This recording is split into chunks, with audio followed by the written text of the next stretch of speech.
Yeah, just a couple updates. From an injury standpoint, Keith, Randolph, and Reggie are making progress. We'll see where they're at. They haven't been cleared yet, but hopefully get there by game time. Malik Elzy, I think, will practice with us tomorrow. And then really Tariq Barnes and Geske both really got cleared last Thursday or Friday, literally right before our trip over there. So that's why we took them, but they really hadn't got reps for 2 weeks. So they'll be fully engaged in the game plan this week. And then I know a couple of you guys probably have asked. Caden obviously came out of the game at the end, but he had no issue, just full go for practice for us moving forward. So really from the game, came out pretty healthy, to be quite honest. Got a couple guys back for this week, which is always good, and see where they're at. Obviously, this Wisconsin team has transitioned a lot. You know, we've had several rematch games. Purdue, Nebraska were both rematch games, but new staffs, right? So this is another rematch game, but obviously a totally different makeup, kind of what we saw from a year ago. There is some carryover on the defense side of the ball, but offensively, obviously new personnel, running back, obviously, but personnel used in different ways. So this is kind of a totally new opponent in that regards. Excited to get back here in Memorial, and this is our 8th week, right? So there's some things that we started doing last week in practice. I thought our guys really responded well. I did some things Tuesday, Wednesday, and Thursday last week to kind of increase their mental reps and decrease their physical reps, and obviously played a 4-quarter game and played really strong at the end. So we'll mirror some of that coming forward this week and go forward. So with that, congratulations to Seth and Caden, 2 guys get Big Ten Player of the Week. I think that's a huge deal and very well deserved. I thought I asked Bret after the game, are we going to nominate Caleb for the walk-off field goal or Isaiah for the 2 punt returns, and then had the Penn State kid get 2 punt returns for touchdowns, so I understand why he got it. And obviously the punter for Iowa going over 400 yards is a special treat. So too bad for those 2 guys. They couldn't get Special Teams Player of the Week, but very well deserved. Every week is the same for you guys, but what's the key as a coaching staff when you do win? What do you emphasize to sustain? Yeah, really stay status quo. Our schedule for Sunday really remains the same. Win or lose, I might tweak it, just because of the number of reps in a game, like the amount of time that we devote to the opponent versus the upcoming opponent. But we pretty much every Sunday kind of put the game to bed, win or lose, and then have a brief dinner break. We did have a victory meal, which I think our guys really enjoy. I know coaches enjoy as well. And then jumped into our preparation for Wisconsin. Sometimes we'll take them out on the field, depending on kind of where we are injury-wise and everything. But for the most part, that Sunday, the reason we do that is to really win or lose. You flush it and move on. And I want them to hear walking out of the building on Sunday night, nothing but our next opponent, which obviously was Wisconsin. So they turn the page, and then today is a day off, but we see a lot of our kids come through, watch film, get early game plan thoughts, and obviously come over and get a lot of treatment. Some of our guys do a voluntary lift on Monday as well. What changed for you or flipped in that timeout to go from calling field goal before half to going for it? The confidence in my coaches, Barry Lunny. I asked him if he felt good about the call, and he immediately answered, said he felt great with the call. All the offensive coaches felt that way, and then there was a little bit of a 3-headed monster going into that little scenario, right? We got really close on the pass play, so we were trying to get a read from the officials on whether or not the ball was crossed. They've gotten really hairy this year about coaches leaving the box. I was trying to get down there to ask the question, and the clock was running, and I had one timeout to use, obviously. So a little bit of that going on with the addition to if it was short, do we want to go for it? Do we want to kick the field goal? And then obviously when they called timeout, that kind of cleared everything up for us and let us go to that moment. That's the position of short yardage that we talked a lot about in recent weeks. Is there any confidence carry over your offense, your coaches? Well, you go back to last Sunday. I had a meeting. I always, meet with both sides of the ball. We meet as a staff, but then I'll sit down. And one of the things I directed staff last Sunday was we were going to put in instead of having Wednesday be our third and short and 4th and short install, I moved it to Monday, and then we repped it Tuesday, Wednesday, Thursday. And obviously the first 3rd and 1 was on the very first drive that converted, and then obviously the next play was a touchdown, and I made a big deal of that Sunday night in my presentation to the team about how we win games, and a lot went into that prep and a lot went into the results. Do the maybe more mental reps, a little fewer physical reps. Is it always? I mean, are you always looking at that midpoint of the season, or do you adjust for team or schedule? Or? Yeah, I think as a head coach, it's one of the things that I think like today. I had 3 sheets laying in front of me of kind of tomorrow's practice schedule, and I'd kind of gone back and forth several times with what I wanted to do. Was trying to tweak it between a certain number of periods and a certain number of walkthrough periods. And Mark Torson, our chief of staff, he came in, and I think he saw all 3 sheets, and I kind of went with one. But I modeled it a lot off of what we did last year in week 8 a little bit. There's a little bit of carryover from where you've done things in the past, but really it's about this year's team, right? And last year and last week in particular, we had those 2 freshman running backs. We knew they were going to be probably the guys on Saturday, so we wanted to get a lot of good early down reps with them. So we kind of increased the number of early down reps and minimized the number of third down reps that they took. So it's a little bit of give and take each week, to be quite honest. But yes, you do all year long kind of taper as you get going, and then obviously coming out of the bye week, we'll use a little bit different schedule because we'll get an extra day of preparation or a couple days of preparation for that as well. Yeah, the game plan and really the execution offensively, was that more indicative of the identity that you want to have as an offense? You talking about this past week? Yeah, well, anytime you have success, that's an easy answer, right? But I do think, Barry in particular, felt really good going into the game. Talked about things the week after that, obviously out of the Nebraska game, and I think early on we kind of, the way Reggie was moving around, and obviously we knew we weren't going to have Josh. I said, hey, let's just go with the game plan of we're going to have Caden and Aiden as the availability and Fidanzo as the running back tandem, and let's go from there. We devised a game plan, and anytime he gained 12 yards on the first play, it was a pretty impactful play, and then had a nice mix on that first series of some run and pass, and then I think the 3rd and 1 that converted into the touchdown the next play really had a huge part, and then we scored on series 1, 6, 7, and 8 of 12 series, right? So 6 was the one right at the end of the half, obviously, that resulted, and that was directly from a guy of ours stripping the ball out. Kanena recovered it, and then we had an end of half series, and then we came out and double dipped. And I kind of knew Locks, like we've said, I knew they put a huge emphasis. He comes from the same coaching tree as I about kind of the Belichick, Saban double dipping. That's a big thing with those guys, and I knew what I was trying to do, and I also knew what they were trying to do. Coach, I know Wisconsin is the focus, of course, but you got 5 conference games left. A lot of things still available to you. Do you guys talk about that at all as a team? Yeah, I think. But anytime on Sundays, as a head coach, I usually. I at the end zone in on what we're doing, but I do take a picture about where we're at, what we're doing, whether it's win or lose. We talk about it. I think that where we're at right now, to be a 3-4 football team, I was more emphasis on what we got to do to take care of this week than anything else. Kind of like when we're in that little bit of a stretch of adversity too. Like the best thing you can do is focus on the now, and that gets you to where you want to be. There was 30 times on Saturday. What's that? 30 times on Saturday where the guy who touched the football on offense, the center, the quarterback, the skill guy was not more than 20 years old. Do you think about the youth that you have right now? And I know you have a standard for it. That's a great PFF stat. You had to research that. You had to do some work on that. But I know you have a standard for it. You want them in week 8, but is there excitement about where they could be? I think it was very apparent to me, right, when we got into fall camp. I remember, I think I've said this in here, we got a room of 120 guys, and 40 of those guys have never been with us before, right? And really about half of our travel roster is all new, right? As many veteran players as we had coming back, you take a guy like Miles Scott, who'd been with me for 2 years, but this is his first year at free safety, and there's just little things like that in retrospect, I needed to be a lot cleaner about how we approach the game and how we teach it and what we do. I think that's a balance that you always got to be aware of as a head coach, but we do have a lot of youth that's playing extremely well. I tell you what, to see Dylan Rosiak play the way he has the last couple of weeks, Kanena Olaga, he made a recovery there at the end of half. That end of half drive never happens if I can't tell you who stripped it. Taz says he does it. Johnny said he did it, and Dylan Rosiak said he did it. So regardless, the ball came out, and then that big man was jumping on it, and you see Kanena just literally, if you zoom in on that, it's amazing that he gets that ball out of there, and he's just got a kind of a knack for that. Dylan Rosiak on the 2nd and 9 on that last series, he's one-on-one with a quarterback out in the flat, and he gets him down.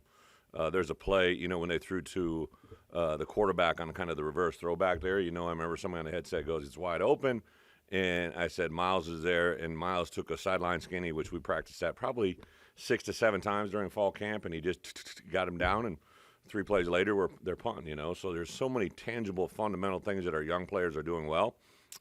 Sometimes you got to live through some things that you're going through it, but I'm also excited. Johnny and Keith, obviously Keith missed last week, but those 2 guys are probably playing as good a football as I've seen them play. to see Seth Coleman come along and have the production. He actually just literally got a text from OC.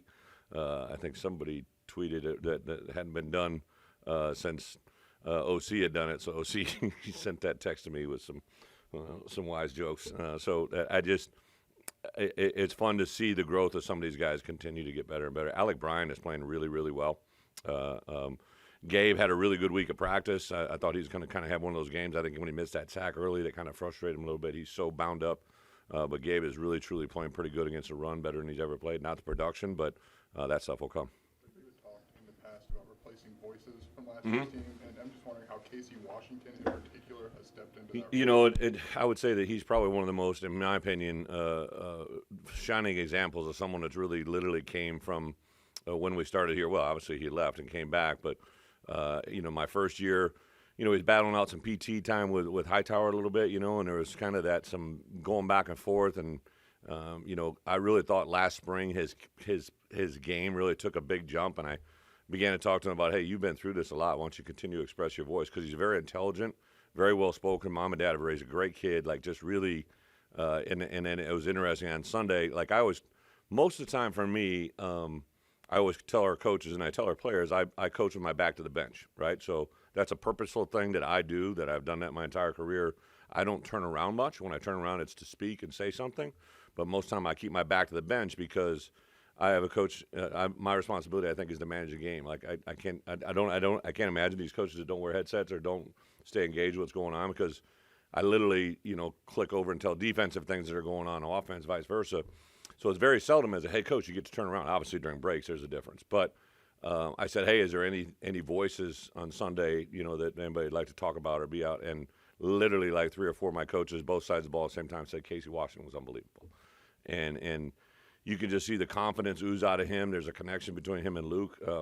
That same play was literally the drive that it wasn't the same because the defense played a little bit different, but that same play that he caught at the end of the game, he caught at the end of the half, which gave us a big gain as well. So just a lot of confidence in that young man. It feels like your offensive line really set a tone there early and throughout the game. Like, what have you noticed, just personnel-wise, about that group gelling? Practice does make a difference, to be quite honest. And Zai, that was the first time he had literally completed a week of practice in all of fall camp.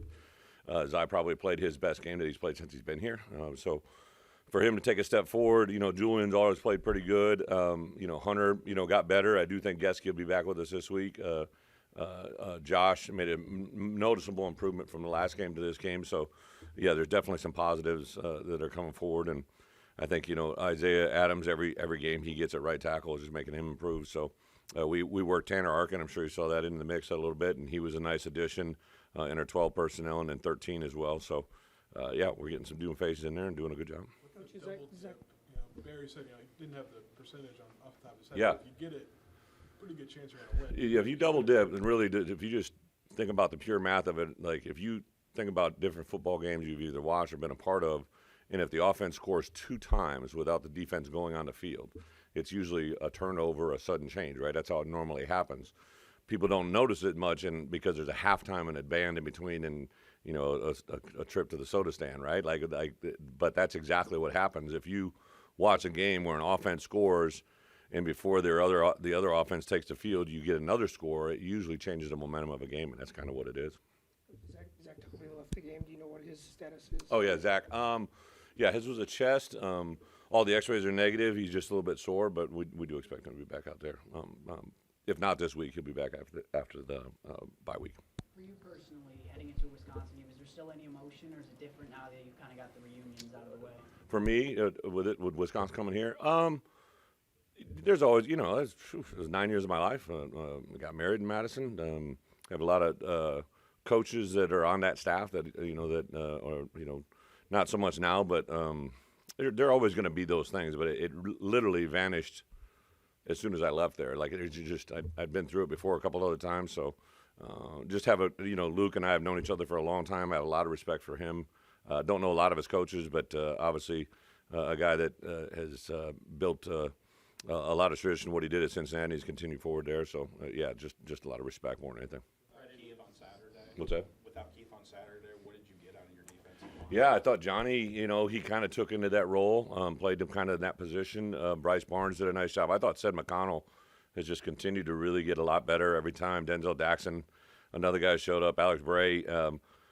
We had Pat Farrell there. He didn't get in there, but Pat Farrell had a nice week of work. But I think, in particular, I think Bryce and Sid really jumped forward. Johnny just continues to be very impressive. And I didn't realize his whole recruiting thing. That I found out about that midway through the week, that he had committed there and all that goes into it. So I know it was a fun week for all those guys. I think they really just enjoyed the game from A to Z, and obviously that'll carry forward hopefully in our prep against Wisconsin. You guys obviously do some like pre-scouting work. Yeah. What are the logistics when their quarterback gets knocked out Yeah. the week before? What is the early part of the So I had watched a lot of North Carolina film specifically, right? Obviously during the spring and during the summer, and just trying to get a feel for Longo, and obviously that was a different quarterback, right? So I kind of had looked at it through that perspective, and there are some things obviously that carry over from there, but they've kind of had their own little Wisco type offense that they got going, I think, which is obviously a big responsibility on the OC, but I can see Luke's hands in certain things probably as a defensive guy.